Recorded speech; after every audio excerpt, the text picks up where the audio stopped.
Welcome to Mandatory Reporter Training for the St. Louis Public Schools. This course is required for all St. Louis Public Schools employees. My name is Charles Burton. I am the Coordinator of Employee Relations, and today I'll be your host as we have this conversation concerning the who, the what, the when, the where, and the how of mandatory reporting. You should understand, first and foremost, that a mandatory reporter is anyone who has a responsibility by statute or law to report acts of abuse or neglect. As it relates to St. Louis Public Schools, all St. Louis Public School employees are mandatory reporters. That includes teachers, principals, and other school officials. Additionally, throughout the state, that includes medical employees, law enforcement persons. But it's important that you understand that this badge, this honor, this responsibility of mandatory reporting goes with you wherever you go. As long as you work for St. Louis Public Schools, as long as you are a school employee, you have a responsibility for reporting any suspected acts of child abuse or neglect that you witness, whether you witness them in the mall, whether you witness them at Walmart, whether you witness them at the church picnic or at the family reunion. You are required as a mandatory reporter to report suspected acts of child abuse and neglect. Now that we've discussed who is responsible for reporting suspected child abuse and neglect, let's take a few minutes to talk about what constitutes child abuse and neglect. Abuse is defined by the statute as any physical injury, sexual abuse, or emotional abuse inflicted on a child other than by accident by a person responsible for the child's care.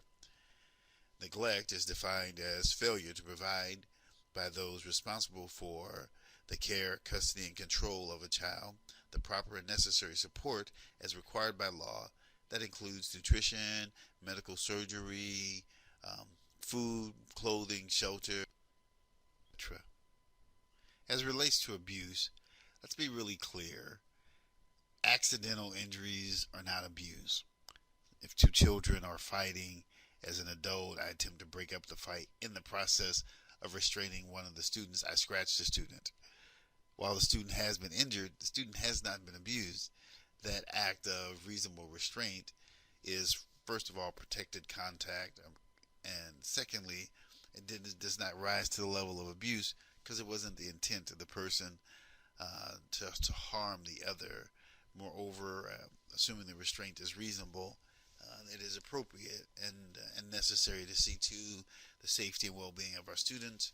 In certain circumstances, in fact, failure to provide the necessary support to a child who is in peril could be considered neglect. As it relates to sexual abuse, in all of these standards, it should be noted that any of our students ought to be considered a child underneath this standard. Even if they're 18 years of old, we ought to we ought to treat them like children, and we ought to report allegations of abuse that are physical or sexual or emotional at this age. Additionally, it should be noted in the context of St. Louis Public Schools, any form of corporal punishment will be deemed abuse. As Missouri law states it, it is legal to administer corporal punishment in a school so long as the district has a policy which clearly points out the way it'll be administered and documented. St. Louis Public Schools does not have a policy on that because it frowns on the administration of corporal punishment. As a result, any corporal punishment administered within the walls of St. Louis Public Schools is by definition unreasonable, unacceptable, and it constitutes abuse, even if there's no visible injury, and you have an obligation then to follow the protocol for reporting.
If someone tells you and they're credible or you believe them, um, if a reasonable person would choose to report, you have an obligation to report.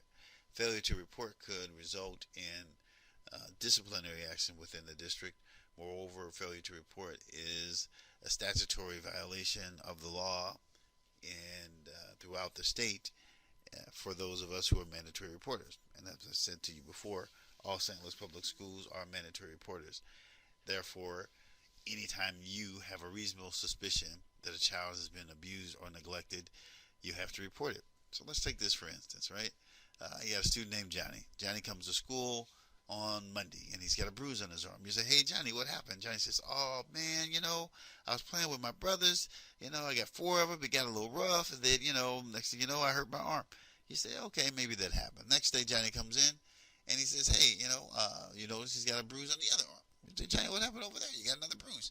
He says, "Oh, you know how me and my brothers are. We were just playing around and it got a little out of hand.